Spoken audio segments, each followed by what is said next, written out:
Hello everyone. Today we will talk about how to fix the app of Bonvoy. We go to settings.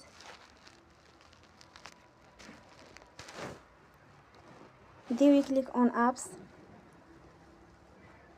After that you will search the app Bonvoy and you will click.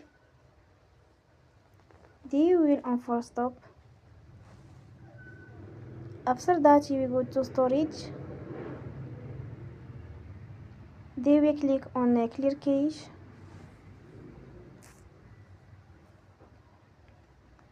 In the end, you will turn off your Wi-Fi and you will turn again. Don't forget to support us by like and subscribe. See you next time and thank you for watching.